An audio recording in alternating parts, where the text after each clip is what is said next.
See, when you leave prison, you get to leave, but you don't get to leave your trauma, right? You carry that with you. And so there are certain things that you experience in your day-to-day life that trigger it, right? Evoke those same feelings. And this first one did that for me when I first heard this piece. And the piece is entitled "The Walls." Have you ever punched a cement wall? It causes the bone in your hand to break. What do you think happens in a cage with 4 cement walls? Something worse than your bones break. A piece of your soul is taken away. The lights dim and the shine fades. Tomorrow becomes today. A story is told in wrinkles. A tale is told in gray. The only emotion you know is hate, and you begin to fight against the walls. You fight until everything you know is gone, until no sense does it make, until you break. And the only things that don't hurt are the walls. When we talk about the walls, he's naming something. He's naming a process. He's naming something real. And over time, within those walls, something real subtle but dangerous happens. Control becomes familiar. Restriction becomes routine.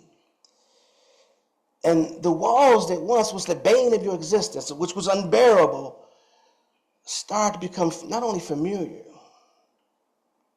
they become comforting.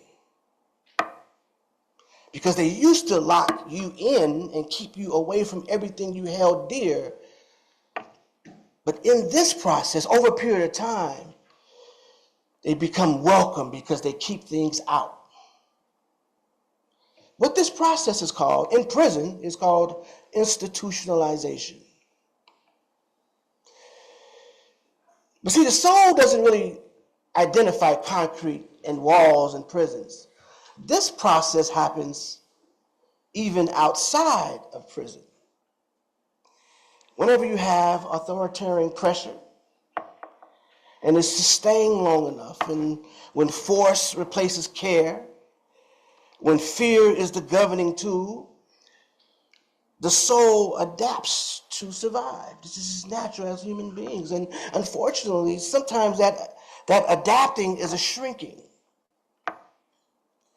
And so that's why this poem, The Walls, is not about some individual institution. It's about what happens when our humanity is stripped. It's gradual until we stop noticing what is missing. And so the walls, again, although they hit me hard because of the shared experience I have, for all of us, there are walls. And a protracted experience with them, particularly when they are dehumanizing, take away from our humanity, and they have an impact on our soul. And so the next piece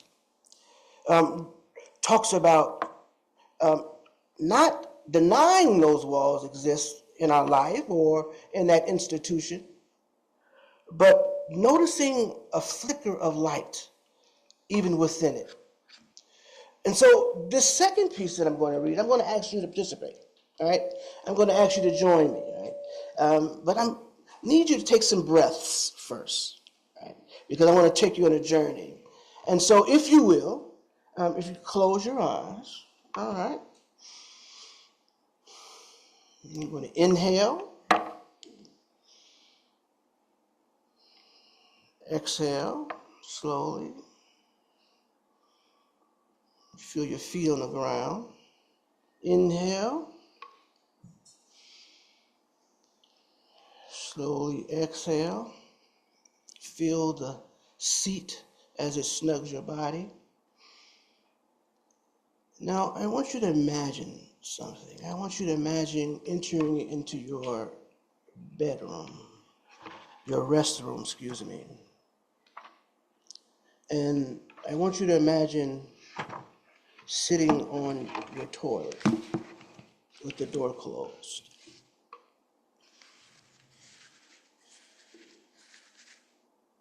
It looks familiar. It's not a strange place.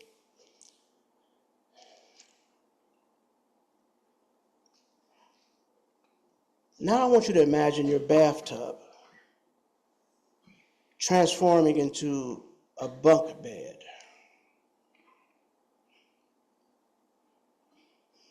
See the bunk bed in your bathroom. And not only is there a bed in your bathroom, it is a human being in the bed in your bathroom.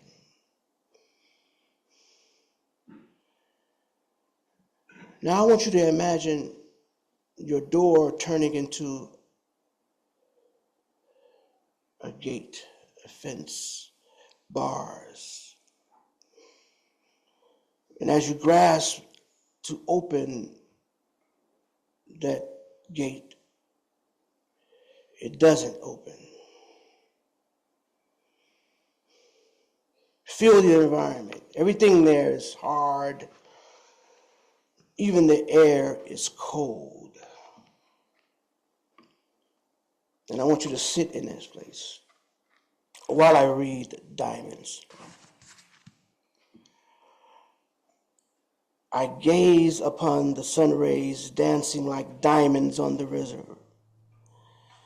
Inside these diamonds, I see freedom flicker. Escape into the diamonds only for a moment. I feel love. I feel compassion. I feel a sense of warmth that hasn't been felt for so long. I feel the hard shell around my heart begin to dissolve. I'm snatched from my daydream by the sound of jingling keys in the distance. Reality is such a cruel mistress. She brings the gray back into focus.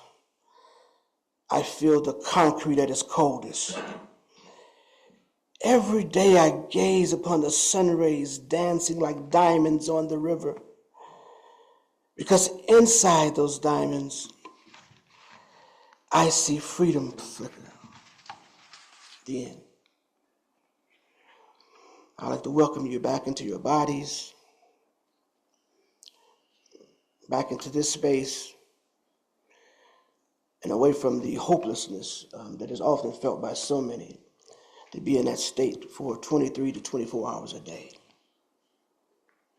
to be separated from their family, whose future looks bleak.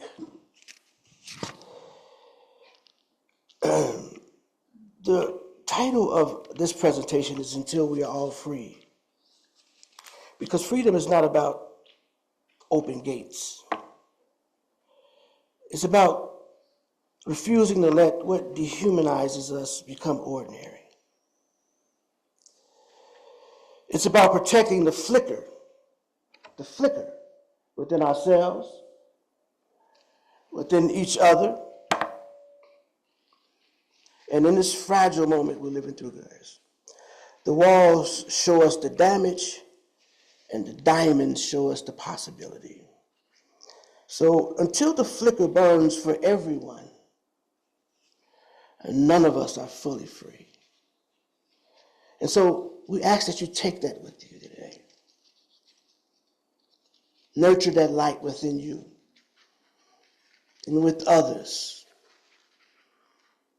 And refuse to let that light extinguish. Because our freedom, not only individually but collectively, is contingent upon us maintaining our humanity. Thank you.